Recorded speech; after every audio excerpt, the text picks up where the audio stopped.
हमसे हमेशा कहा गया कि अंतरिक्ष शांत है, एक अनंत शून्य जहां कोई आवाज नहीं जाती। फिल्मों के धमाके झूठे हैं, असलियत में ऊपर गहरा सन्नाटा है। लेकिन क्या यह सच है? असल में ब्रह्मांड में एक रहस्यमयी सिम्फनी बज रही है, ऐसी ध्वनियां जिन्हें हम सुन नहीं सकते थे। नासा के उपकरण अब इन अदृश्य कंपन को पकड़ रहे हैं। विद्युत चुंबकीय तरंगें, प्लाज्मा वेव्स और गुरुत्वाकर्षण की लहरें, ये असली ब्रह्मांड की आवाजें हैं जिनमें छुपी हैं वो कहानियां जो हमारी सोच बदल सकती हैं। ये रिकॉर्डिंग्स असली हैं, कोई साउंड डिजाइन नहीं, कोई एडिटिंग नहीं, बस ऊर्जा का अनुवाद, जिससे हम पहली बार ब्रह्मांड को उसकी भाषा में सुन सकते हैं। जब आप ये आवाजें सुनते हैं तो आप सीधे किसी दूर ग्रह, चांद या ब्लैक होल की असली ध्वनि सुन रहे होते हैं। दशकों से हमारे यान इस सन्नाटे में घूमते हुए इन रहस्यमयी ध्वनियों को रिकॉर्ड कर रहे हैं। उन्होंने एक ऐसा साउंड ट्रैक इकट्ठा किया है जो हमारी कल्पना से कहीं ज्यादा अजीब और खूबसूरत है। ये कहानी है कि हमने शून्य को सुनना कैसे सीखा और उसने हमें क्या राज बताए। अंतरिक्ष में हवा नहीं होती, इसलिए पारंपरिक ध्वनि वहां नहीं जाती। लेकिन अंतरिक्ष खाली भी नहीं है, यहां ऊर्जा, कण और तरंगें हर जगह हैं। नासा के यान जैसे वॉयेजर और कैसिनी प्लाज्मा वेव डिटेक्टर्स और रेडियो एंटेना से लैस होते हैं जो इन अदृश्य घटनाओं को पकड़ते हैं। ये उपकरण विद्युत चुंबकीय क्षेत्रों में हलचल को इलेक्ट्रिकल सिग्नल्स में बदलते हैं, जैसे ब्रह्मांडीय माइक्रोफोन। असली जादू पृथ्वी पर होता है, जहां वैज्ञानिक इन डेटा को सोनिफिकेशन के जरिए आवाज में बदलते हैं। प्लाज्मा वेव्स की तीव्रता और फ्रीक्वेंसी को इंसान की सुनने लायक फ्रीक्वेंसी में बदला जाता है।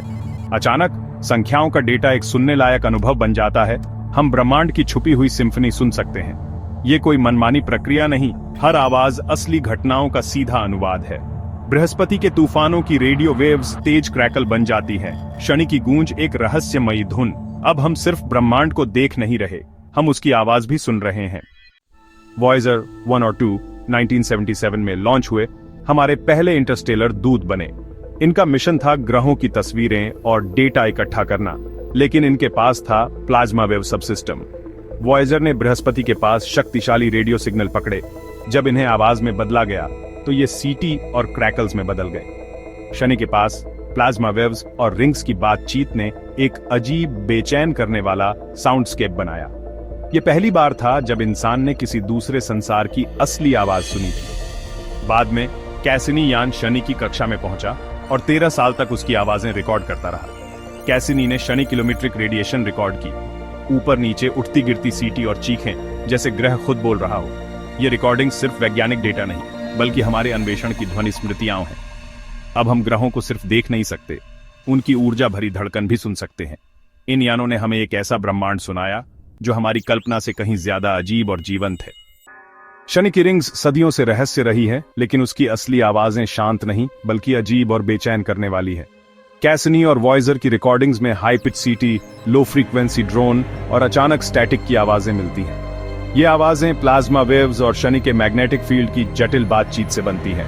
हर क्रैकल और सीटी एक कहानी कहती है, कभी बिजली के तूफान, कभी रिंग्स में धूल के कण। ये कोई हॉलीवुड साउंड नहीं, बल्कि असली डेटा है। हर आवाज एक असली घटना का अनुवाद।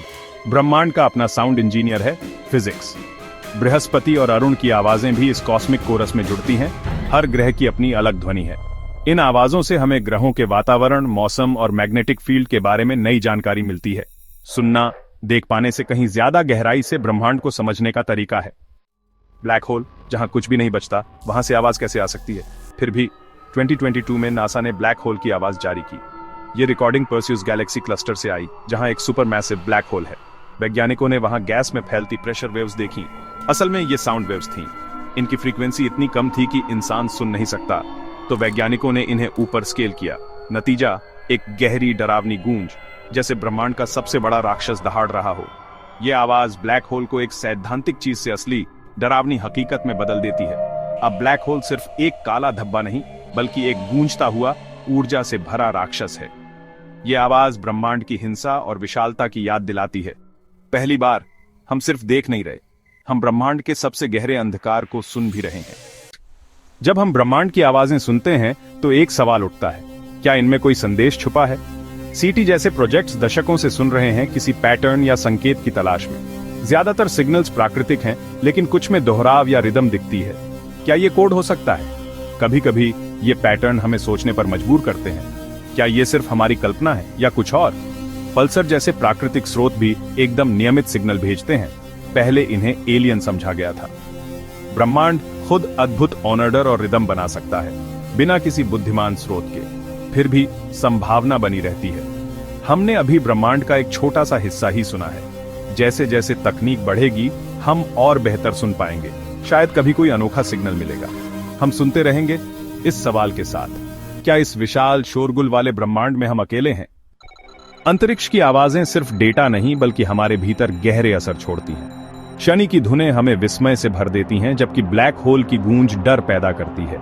ये आवाजें हमारे दिमाग को सीधे छूती हैं, कभी डर कभी हैरानी।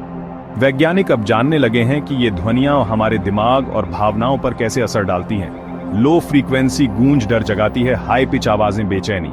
ये अनुभव खगोल शास्त्र को एक निजी भावनात्मक यात्रा बना देता है। अब ब्रह्मांड सिर्फ दूर की चीज नहीं बल्कि एक जीवंत, महसूस होने वाली सच्चाई है।